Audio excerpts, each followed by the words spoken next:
صادق آل محمد سے پوچھا گیا مولا شعبان میں سب سے بہترین عمل کون سا ہے جو ہم کریں؟ تو امام نے فرمایا 80، اور یہ دو چیزیں کرنی ہیں۔ بسم اللہ الرحمن الرحیم۔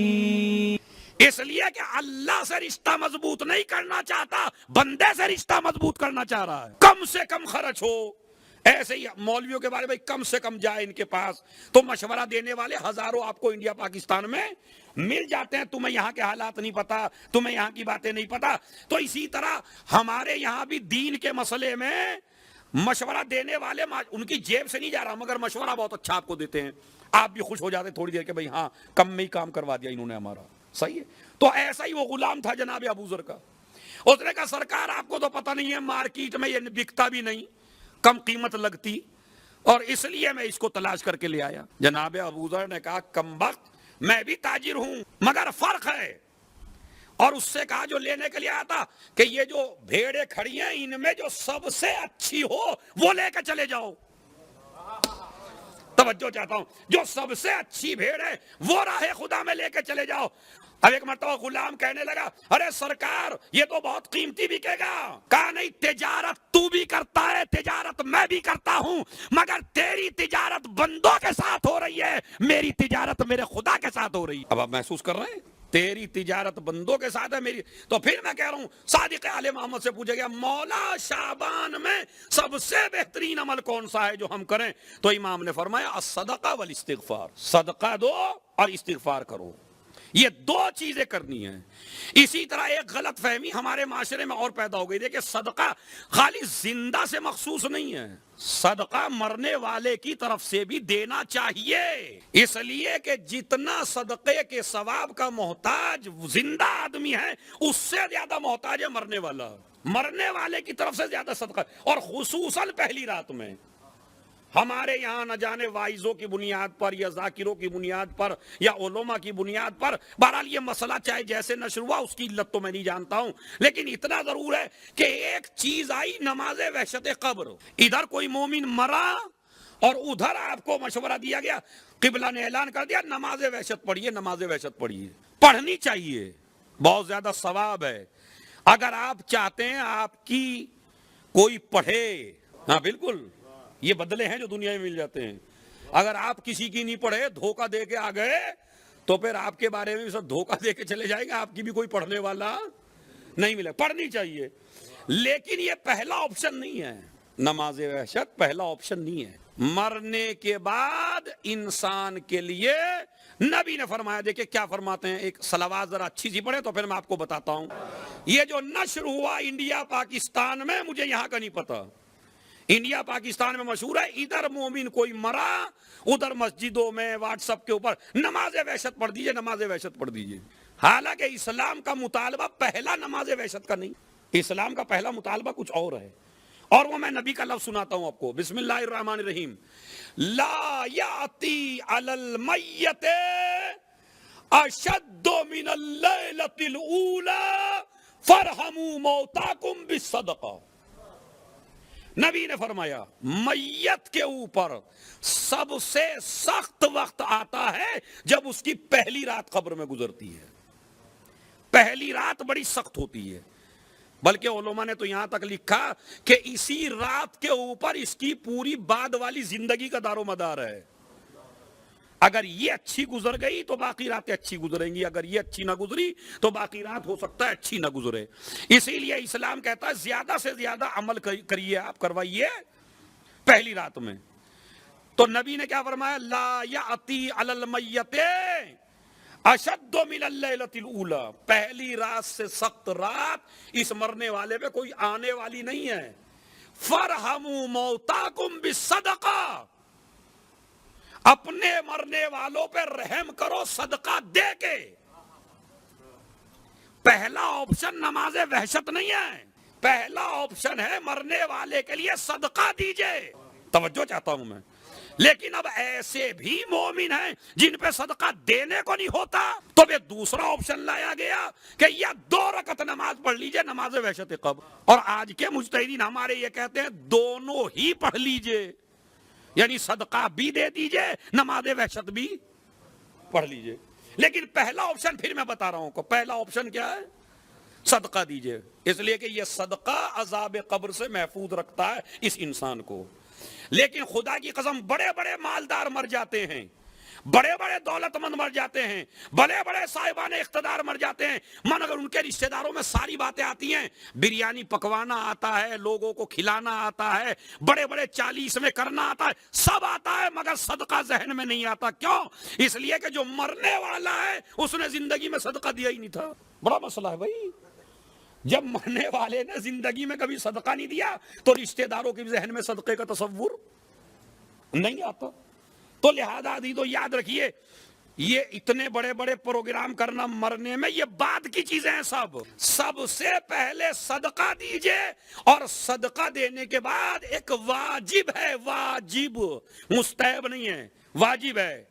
لوگوں کو بعد میں کھلائیے، سویم بعد میں کیجئے، یہ مجلس ماتم بعد میں کیجئے، اس لیے کہ کوئی دیوار ہے۔ دیکھیں عزیزو یاد رکھیے، مرنے والا بہت زیادہ محتاج ہے، آپ کا بہت زیادہ محتاج ہے، اتنا زندگی میں محتاج نہیں تھا وہ، اس لیے کہ اس کے ہاتھ میں مال تھا، دولت تھی، پیسہ تھا، صاحب اختیار تھا۔ اب اس کے ہاتھ میں کچھ نہیں ہے، سب کچھ آپ کے ہاتھوں میں ہے، اور وہ بیچارہ اکیلا قبر میں ہے۔ اب آپ یہاں سے قرآن پہنچانا چاہ رہے ہیں، قرآن پڑھیے مرنے والے کے لیے، اسی طرح بھائی فاتحہ دلوائیے مرنے والے کی، اسی طرح بھائی مجلسیں کروائیے بڑی بڑی، مگر پہلے اس دیوار کو گراؤ جو نہ مجلس پہنچنے دے رہی، مجلس جا رہی ہے ادھر، نہ روزہ آپ کا جا رہا، نہ آپ کی عبادتیں جا رہی، نہ آپ کا ثواب پہنچ رہا ادھر۔ کیوں؟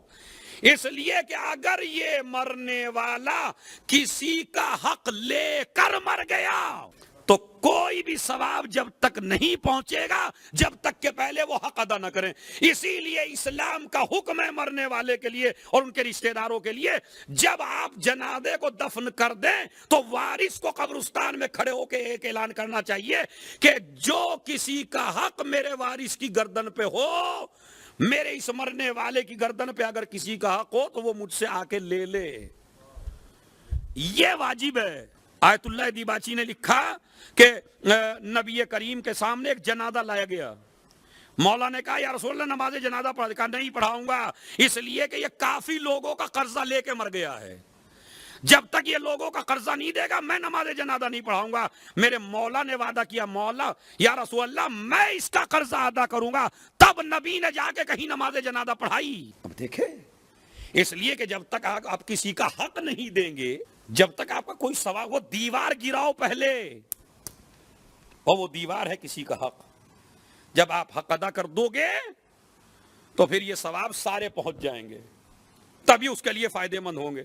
لے کے مت مریے کسی کا بھی، خدا کی قسم ضروری نہیں ہے کہ آپ بڑی بڑے جشن کریے، بڑے بڑی محفلیں کریے، بڑے بڑے عشرے قائم کیجئے، قرضے اٹھا اٹھا کے کیجئے، اور پھر قرض دار پیچھے پھر رہے ہیں جشن والے کے، جشن والا قرضہ دینے کو تیار نہیں ہے۔ یہ بھی ہو رہا ہے، صدقہ مرنے والے کی طرف سے دیا جائے گا، اسی پہ بات ہو رہی ہے کہ صدقہ دیجئے مرنے والے کی طرف سے، اور پہلے اس کا واجب ادا کریے۔ اگر آپ کو معلوم ہے کہ میرا مرنے والا کسی سے قرض لیے تھا، دے نہیں پایا تھا، تو اب رشتہ دار کو پروگرام بعد میں کرنے ہیں سارے، پہلے اس کا قرضہ اتارے۔ خود میں آپ کو ایک اور بڑی عظیم تاریخ سے بات، آپ نے جناب مسلم کے حالات زندگی پڑھے؟ جناب مسلم کچھ قرض لیے تھے کوفے میں جا کے، اور جب آخری وقت آیا جناب مسلم کا کہا وصیت کر لیجئے، تو پہلی وصیت اپنے قرض ہی کے لیے کی ہے کہ یہ میری ذرا بیچ دینا، میرا قرضہ ادا۔ اس لیے کہ قرض لینا عیب نہیں ہے، توجہ چاہتا ہوں، قرض لینا عیب نہیں ہے، لے کے نہ دینا عیب ہے۔ ہاں قرض لیجئے، بلکہ روایات میں تو یہاں تک وارد ہوا، ماشاءاللہ آج تو ویسے بھی میری تائید کے لیے کیا، میری سرپرستی کے لیے دو عالم بیٹھے ہوئے ہیں، ان سے پوچھ لیجئے گا۔ ہمارے یہاں جو لمع دمشقیہ پڑھائی جاتی ہے، فقہ میں بڑی بہترین کتاب ہے، اس میں یہ روایت موجود ہے، اور باقی کتابوں میں ہے۔ ایک پیسہ وہ ہے جو صدقے کے طور پہ دیا جائے، ایک پیسہ وہ ہے جو قرض کے طور پہ دیا جائے۔ کون سا بہتر ہے؟ ایک وہ پیسہ جو آپ نے کسی کو دیا صدقہ، ایک وہ پیسہ جو آپ نے دیا کسی کو قرض۔ تو معصوم نے فرمایا قرض بہتر ہے، قرض پہ جو پیسہ دیا گیا وہ بہتر ہے. کیوں؟ اس لیے کہ صدقہ ایک کو دیا، ایک کی حاجت پوری کی. لیکن اگر قرضہ آج اس کو دیا، اس سے لے کے کل مجھے دیا، مجھ سے لے کے پرسوں اس کو دیا، تو ایک پیسے نے نہ جانے کتنے مومنوں کی حاجتیں پوری کر دیں. اس لیے تو قرضہ دینے کے لیے بھی کہا گیا ہے اور قرضہ لینا بھی کوئی عیب نہیں ہے. ایک جملہ کہتا ہوں، میرے پاس نہ کوئی روایت سناتا ہوں نہ آیت سناتا ہوں. وَقْرِضُ اللَّهَ قَرْضًا حَسَنًا، اللہ کو قرض حسنہ دو. توجہ چاہتا ہوں میں، یہ آیت ہے، آگے پڑھ لیجئے. اگر قرضہ لینا عیب ہوتا تو علی کبھی قرضہ نہ لیتے. اس کا مطلب قرضہ لینا عیب نہیں ہے، ہاں قرضہ لے کے نہ دینا.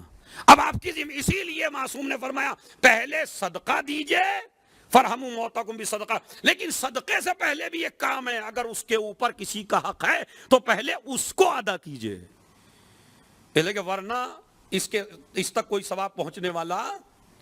تو نماز وحشت دوسرا آپشن ہے اور صدقہ دینا پہلا آپشن ہے، اور ان میں جو واجب ہے وہ ادا کیجئے جو اس کی گردن پہ ہے. شب عاشور پڑھیے آپ ذرا خطبہ میرے مولا کا، اور پڑھیے شب عاشور کے حالات. اور یہ دو علماء بیٹھے ہوئے ہیں.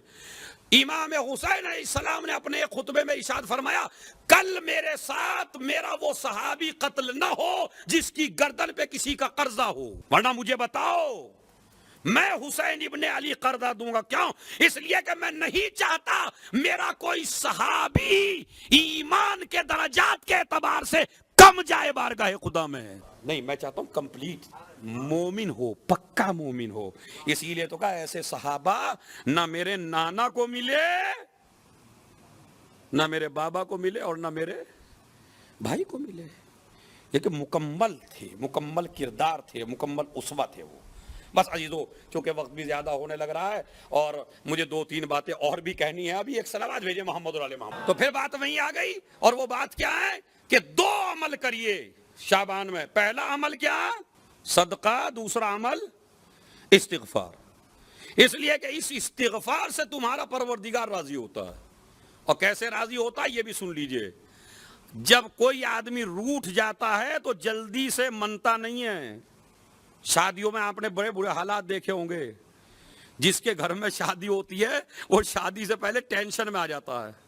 کئی کی شادیوں میں گیا، میں نے کہا بھائی تم ٹینشن میں کیوں ہو؟ کہا میاں سارے رشتہ دار روٹھے پڑے ہیں، ابھی تو ان رشتہ داروں کو منانا ہے.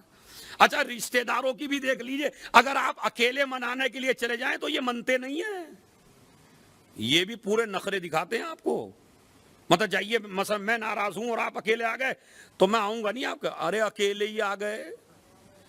اگر مجھے لے جانا تھا 2-3 کو ساتھ لے کے آتے، یعنی پہلے اپنا جھگڑا 2-3 آدمیوں کو بتاتے، ان کو ڈالتے، ان کو سمجھاتے، عزت کے ساتھ لے جاتے. یہ بھی کوئی ہوا کہ آئے اور مجھے کہہ کے چلے گئے ہیں؟ اس کا مطلب انہیں بلانا ہی نہیں تھا. ایک اصول یاد رکھیے آج اس شب جمعہ میں، جتنا سختی کے ساتھ آپ کسی گنہگار کو معاف کریں گے اتنا ہی سختی کے ساتھ محشر میں خدا تم کو معاف کرے گا. یہ اصول ہے. اگر آپ چاہتے ہیں کہ ہمارا پروردگار ہمیں جلدی معاف کر دے، اور واقعاً ایسا کوئی ہے ہی نہیں. ابھی ماشاءاللہ ابھی دعا کے فقرے دعائے کمیل کے ابھی سب مل کے پڑھیے تو انشاءاللہ پروردگار ہم سے بھی راضی ہو جائے گا. یا سریع الرضا مل کے پڑھیے. کیا مطلب ہے؟ تو اسے تو دیر سے راضی ہونا چاہیے نا. یعنی اگر میں آپ سے ناراض ہو جاؤں، ماں خدا کی قسم باپ جلدی راضی نہیں ہوتا، ماں بھی کبھی کبھی جلدی راضی نہیں ہوتی، چچا ماموں جلدی راضی نہیں ہوتے، خاندان والے جلدی راضی نہیں ہوتے، حالانکہ ان کا کھا نہیں رہے ہو تم. اور جو ہر وقت کھلاتا ہو، جو رازق بھی ہو، مالک بھی ہو، خالق بھی ہو، سانسیں بھی اس کی وجہ سے لے رہے ہیں، اس کے حکم کی وجہ سے.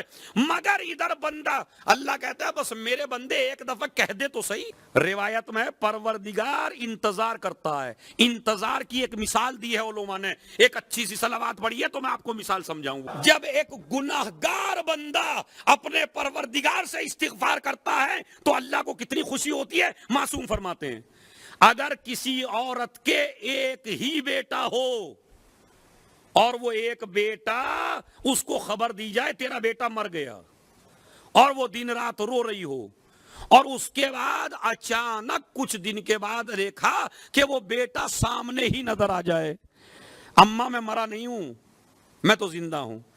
اس ماں کی کیفیت بتائیے آپ کیا ہوگی؟ کتنی خوش ہوتی ہے وہ ماں جس کے بچے کی مرنے کی خبر دے دی جائے, اس کے بعد وہ زندہ آ جائے, ماں کے سامنے آ جائے, ماں کو ماں کہہ کے پکارے, تو کتنی خوش ہوتی ہے ماں. معصوم فرماتے ہیں کہ جتنی خوشی اپنے بیٹے کو زندہ دیکھ کے ایک ماں کو ہوتی ہے, اس سے زیادہ خوشی پروردگار کو اس وقت ہوتی ہے جب ایک گناہگار ایک مرتبہ کہہ دے استغفر اللہ. خوش ہوتا ہے پروردگار, پروردگار بے حد خوش ہوتا ہے. کب؟ جب بندہ گناہوں سے معافی مانگ لے. بلکہ روایت میں تو میں نے یہاں تک پڑھا, آج سنیے, یہ شعبان المعظم کی وجہ سے روایت کا آپ کو ترجمہ کر کے سناتا ہوں چونکہ عربی میں زیادہ وقت لگ جائے گا. سنیے کیا روایت میں ہے. بعض روایات میں ہے کہ جب کوئی انسان گناہ کر لیتا ہے تو فرشتے کہتے ہیں پروردگار لکھ دیں, کہیں ابھی نہ لکھو. پروردگار اس نے گناہ کیا ہے, کہ ابھی نہ لکھو. کا کیوں؟ کا انتظار میں ہوں کہ ہو سکتا ہے معافی مانگ لے. ہے ایسا معبود کوئی؟ ہے ایسا پروردگار کوئی؟ اسی لیے مولا علی نے فرمایا خوش نصیب ہے وہ مومن جس کے گناہ کے بعد استغفر اللہ ہو. ادھر گناہ کیا, ادھر استغفر اللہ ربی باتوں, استغفر اللہ ربی, پروردگار مجھے معاف کر دے, پروردگار مجھے معاف کر دے. اسی لیے میرا مولا علی کہتا ہے دعائے خضر, جسے آپ دعائے کمیل کہتے ہیں, یا سریع الرضا. کیا ترجمہ ہے؟ اے جلدی راضی ہونے. اب ماشاءاللہ تھوڑا سا میں محفل کا آپ کو ذائقہ بھی دے دیتا ہوں. یا سریع الرضا, اے جلدی راضی ہونے. کتنی جلدی؟ بتائیے کتنے اشرے سنے آپ نے آج تک, مجھے اب اس کا جواب دے. کتنی جلدی راضی ہو؟ کوئی پیمانہ ہے؟ میرے مولا علی نے دعائے کمیل میں, دعائے خضر میں یہ تو بتایا اللہ جلدی راضی ہوتا ہے, مگر یہ کوئی پیمانہ آج تک نہیں بتا سکا کتنی جلدی. ارے توجہ چاہتا ہوں, آخری آدمی سے توجہ, کتنی جلدی اللہ راضی ہوتا ہے.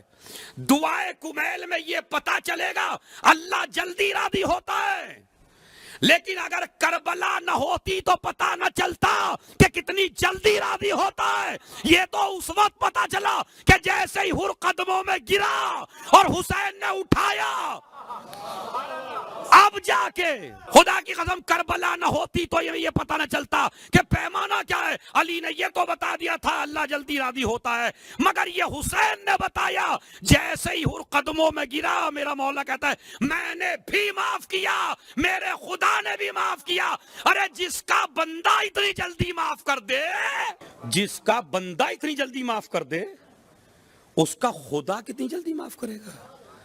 اور یہ نہیں کہا اچھا جملے بھی دو ہیں, میں نے معاف کیا, میرے خدا نے معاف کیا. ہماری اتنی طاقت تو ہے جو ہم یہ کہہ سکیں میں نے معاف کیا, مگر یہ وہی کہہ سکتا ہے جسے یہ معلوم ہو جو میری مرضی ہے وہی میرے خدا کی مرضی ہے. اچھا میرے مولا کی فصاحت و بلاغت تو دیکھیں, میں نے معاف کیا, میرے خدا نے معاف کیا. چلیے آپ کہہ دیتے میں نے معاف کیا, یہ جملہ کہنے کی عادت ہوتی میرے خدا نے معاف کیا. اچھا یہ کہہ دیتے بھائی تم آ گئے ہو, میرے خدا نے معاف کیا. یہ میں نے کا جملہ کیوں ہے؟ یہ میں نے کا جملہ بڑی فضیلت کی طرف اشارہ ہے. یہ لیکن ہو سکتا ہے کچھ لوگ ایسے پیدا ہو جائیں کہ یہ کہیں کہ اگر اللہ میاں چاہیں تو یزید کو معاف کر سکتے ہیں. میں نے کا لفظ رکھ کے بتایا جب تک میں معاف نہ کر دوں میرے خدا نے معاف کیا. حالانکہ دیکھیے یہ معاف کرنا بڑا آسان کام نہیں ہے. جیسے موقع پر حسین نے معاف کیا ہے ایسے موقع پر آج تک کسی نے کسی کو معاف نہیں کیا ہے. نہیں میں دلیل دے رہا ہوں آپ کو, ذرا ہسٹری پڑھیے آپ. رسول خدا نے اپنے گناہگاروں کو معاف کیا, فتح مکہ میں معاف کیا یا نہیں کیا؟ معاف کیا. کب معاف کیا؟ جب وہ تکلیف کا زمانہ ختم ہو چکا ہے. اب تو اقتدار میں ہے پیغمبر,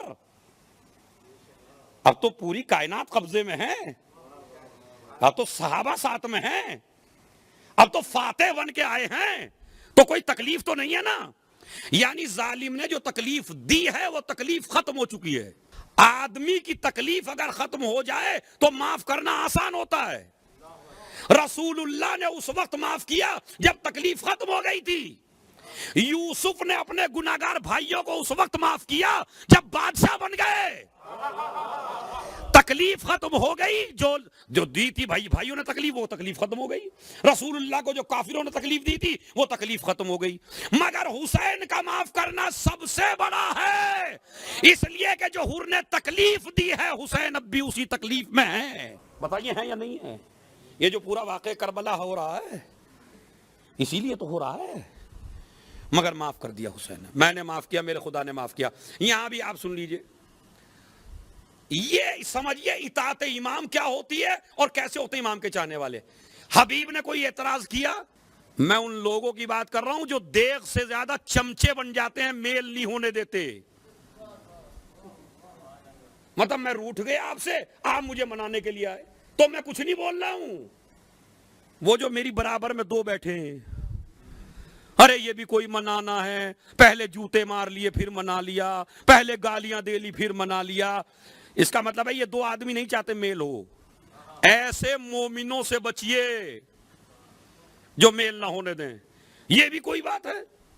حسین نے معاف کیا تو تکلیف میں تو حبیب بھی تھے, زہیر بھی تھے, جون بھی تھے, عباس بھی تھے. وہ کہہ دیتے یہ ساری تکلیفیں جو ہم اٹھائیں گے آپ نے معاف کر دیا, ہم نہیں کرتے. مگر اطاعت امام کا تمام صحابہ نے سبق دے دیا جو حسین نے کہہ دیا. اور پھر مجھے ایک جملہ آپ تاریخ میں بتا دیجئے یا کسی عالم سے آپ نے سنا ہو کہ کسی صحابی نے حر کو تانا بھی دیا ہو. بہت بڑی بات ہے یہ.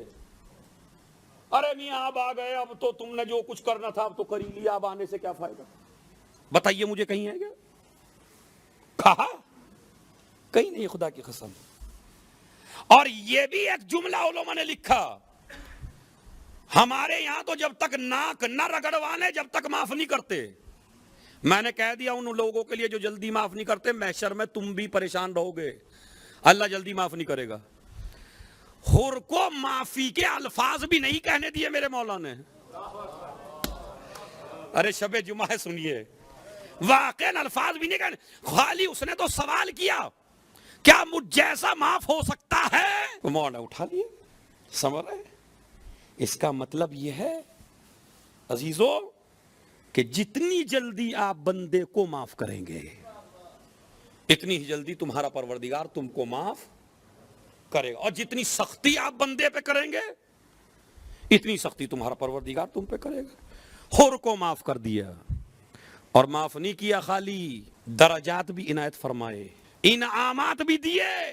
اور چونکہ ایک جملہ کہہ دیا تھا نا گرفتار کرتے وقت, تیری ماں تیرے ماتم میں بیٹھے, تو وہ جو دل میں تھوڑا سا حر کے بات تھی وہ بھی نکال دیے کہہ کے تیری ماں نے تیرا کتنا اچھا نام رکھا. پہچان یہ حسین کیا ہے, یا سری ار اغفر لمن لا یملک الا الدعاء فانک فعال لما تشاء. سب مل کے پڑھیے, یا من اسمہ دوا شفا, یا من اسمہ دوا و ذکرہ شفا. کیا عجیب جملہ ہے, یا سریع, اے جلدی راضی ہونے. کتنی جلدی, یہ میرے مولا نے بتایا کتنی جلدی راضی ہوتے ہیں حسین. عزیزو یہ ماشاءاللہ پہلی رجب سے آج تک میں نے آپ حضرات کی خدمت میں مجالس پڑھی, اور اس میں منقبتوں کے اوپر اور محفلوں کے اوپر کچھ تلخ بیان بھی آیا. تو اگر بہرحال ویسے تو جو میں نے بیان کیا وہ حق ہی کیا ہے, اور اچھوں کو اچھا کہا ہے, بروں کو برا کہا ہے. لیکن اس کے باوجود بھی چونکہ میں انشاءاللہ آج 5 بجے جو ہے وہ جہاز ہے اور ہم جو ہے 2-2:30 بجے نکل جائیں گے, تو لہٰذا اگر میرے سے کوئی غلطی ہو گئی ہو تو اپنا چھوٹا بھائی سمجھ کے مجھے معاف کر سکتے ہیں. بہرحال آپ میرے لیے مغفرت کی دعا کریں, میں آپ کے لیے کروں. اور یہ شب جمعہ ہے ویسے بھی اس لیے کہ اگر میری دعا میرے حق میں قبول نہیں ہوتی, جب آپ دعا کریں گے میرے حق میں تو حتماً قبول ہوگی, میں آپ کے حق میں دعا کروں گا. تو پہلے تو اگر میرے سے کوئی غلطی ہوگی اپنا بھائی سمجھ کے, چھوٹا بھائی سمجھ کے مجھے آپ معاف کر دیں گے. اور جو مجھ سے بڑے ہیں وہ بہرحال وہ اپنا مطلب جو بزرگ ہیں وہ اپنی اولاد سمجھ کے معاف کر سکتے ہیں، اور جو چھوٹے ہیں وہ بڑا بھائی کر کے معاف کر سکتے ہیں، چونکہ کسی کی دل آزاری اچھی نہیں ہے، لیکن وہ دل آزاری جو میں نے غلط بات کہی ہو تو لیکن اگر آپ بلا وجہ حق پہ ہی ناراض ہیں تو اس کی معافی نہیں مانگ رہا ہوں میں. ہاں تو اگر میری چونکہ ہو جاتا ہے. دوسری بات ہے قرآن مجید پڑھنے کے بعد ہم جو ہیں وہ کہتے ہیں پروردگار اس کے زیر میں زبر میں اگر لفظ میں کوئی غلطی ہو گئی ہو تو ہمیں معاف کر. تو یہ بھی چونکہ تذکرہ تھا قرآن ناطق کا، تو پروردگار اگر ہم سے سننے میں پڑھنے میں سمجھنے میں الفاظ ان کی شایان شان نہ نکلے ہوں تو اس کی پروردگار تو ہمیں معافی دے اور ہماری مغفرت فرما اور ہماری اس غلطی کو معاف فرما. دوسرا میں شکریہ ادا کرتا ہوں اوقاف جعفریہ کا شارقہ کی. ایسے پروگرام انڈیا پاکستان میں بھی آپ کو دیکھنے کو نہیں ملیں گے جتنے اس حکومت نے آپ کو بہترین ایسے حالات میں آپ کو بہترین پروگرام کرنے کا موقع دیا. اور اب ایک عالم آیا، میں تو طالب علم تھا، علماء تو اب بیٹھے ہیں، اور ماشاءاللہ ایک عالم دین جو مجھ سے ہر چیز میں بہتر ہیں وہ آپ کی خدمت کریں گے اور آپ کی خدمت میں فضائل و مناقب اور مناسبتیں بیان کریں گے. تو میں شکر ادا کرتا ہوں اوقاف جعفریہ کا، شارقہ کی، اراکین کا اس کے، اور حکومت شارقہ کا. واقعاً شکریہ کے لائق ہیں. پروردگار ان کی حکومت کو دوام عنایت فرما، پروردگار اس ملک میں امن اور سکون اور چین عنایت فرما، پروردگار ان کو بے حد ترقی عنایت فرما. اور ایک وصیت نصیحت تم سے ہے. نصیحت کیا ہے؟ کہ جو جس ملک میں ہو وہ اس ملک کے قانون کو فالو ضرور کرے. اس لیے کہ جو بھی شارجہ کے قانون ہیں وہ آپ کے فائدے کے لیے ہیں، ان کے فائدے کے لیے نہیں ہیں. تو اگر ماسک کے لیے کہہ رہے ہیں تو ماسک رکھیے، اگر وہ کہتے ہیں کہ تھوڑا سا فاصلے کے ساتھ بیٹھیے تو فاصلے کے ساتھ بیٹھیے، اگر وہ کہہ رہے ہیں اتنے بجے پروگرام ختم کر دیجئے تو ضد نہ کیجئے، اس سے پہلے ختم کر دیجئے.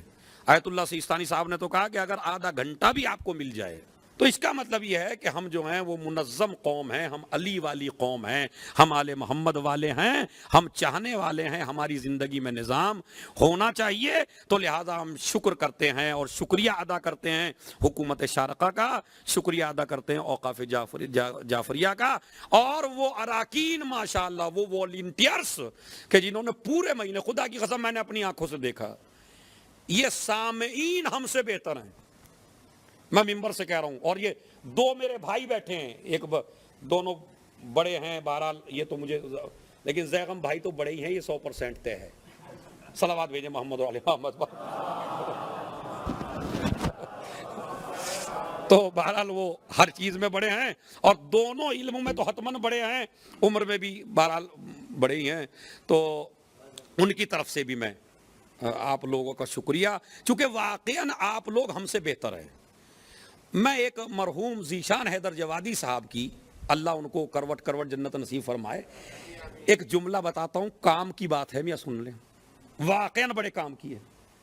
ذیشان صاحب کہتے ہیں کہ مجلس میں یا محفل میں بھائی 3 طرح کے آدمی آتے ہیں.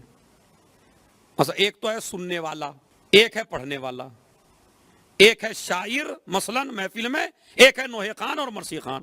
آپ کو بھی کہہ رہا ہوں بھائی، دیکھیں آپ کی طرف سے بھی ہے. مرثیہ خان، آپ کیا سمجھتے ہیں مرثیہ خان بہتر ہے؟ آپ کیا سمجھتے ہیں جو ممبر پہ بیٹھا امام اللہ گیا کہ حدیث خان وہ بہتر ہے، نوحہ خان بہتر ہے؟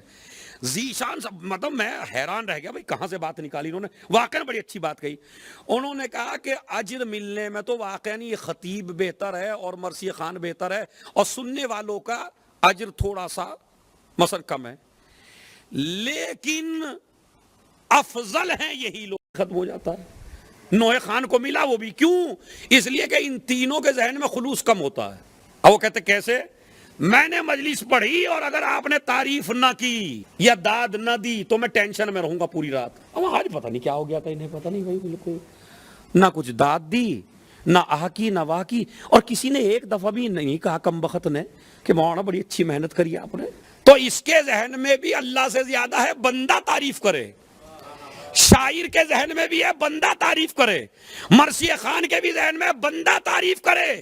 یہ 3 آئے ہیں، یہ جو نوحہ خان مرثیہ خان جو آئے اس لیے آئے کہ ہماری تعریف ہو. ایک سامعین وہ ہیں جو خالی حسین کے لیے آئے ہیں، تعریف کے لیے نہیں. اچھا واقعی سے اب تو میرے سے خوش ہو گئے آپ. صلوات پڑھیں محمد علی محمد پر.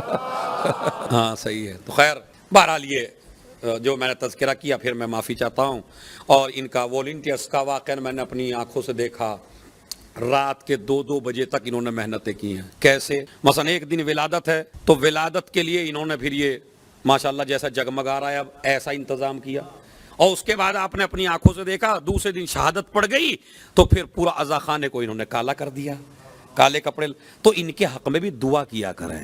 سب سے کم اجر پانے والے خطیب مرثیہ خان نوح خان اور زیادہ اجر پانے والے سامعین, ان سے بھی زیادہ اجر پانے والے والنٹیئرز جو تذکرہ بھی نہیں سن رہے آل محمد کا. کوئی آپ کو راستہ بتا رہا ہے, کوئی آپ کو طریقہ بتا رہا ہے, کوئی آپ کو جگہ بٹھا رہا ہے اور کچھ لے بھی نہیں رہا آپ سے, اور پھر آپ کی جو باتیں ہیں وہ بھی سننی پڑتی ہیں بیچاروں کو. کوئی ڈانٹ کے چلا جاتا ہے جیسے ان کی کوئی اوقات نہیں. خدا کی قسم ان کی وہی حیثیت ہے جو ان اصحاب حسین کی حیثیت تھی کہ جو حسین کو نماز پڑھوا رہے تھے تیروں کے سائے میں. یہ والنٹیئرز کا مقام ہے, لیکن خود نہیں کر رہے مگر آپ کو کروا رہے. بہرحال پروردگار ہمارے گناہ کبیرہ اور صغیرہ کو معاف فرما. پروردگار جو مر چکے ہیں ان پر رحمت نازل فرما, جو زندہ ہیں انہیں عمل خیر کی توفیق عنایت فرما. تمام مسلمانوں کی حفاظت فرما. جو مقروض ہیں ان کے قرضوں کو غیب سے ادا فرما. جو بیمار ہیں ان کو شفائے کاملہ و عاجلہ عنایت فرما. علماء کرام کا سایہ ہمارے سروں پہ قائم و دائم فرما. پروردگار اب زیادہ امتحان نہ لے. حجت آخر امام زمانہ اجر اللہ فرجہ الشریف کے ظہور میں تعجیل فرما, تعجیل فرما, تعجیل فرما. والسلام علیکم ورحمۃ اللہ وبرکاتہ. بہرحال دعا کریے کہ ہم بھی خیریت سے رہیں, آپ بھی خیریت سے رہیں. تو رات میں ہم جائیں گے انشاءاللہ.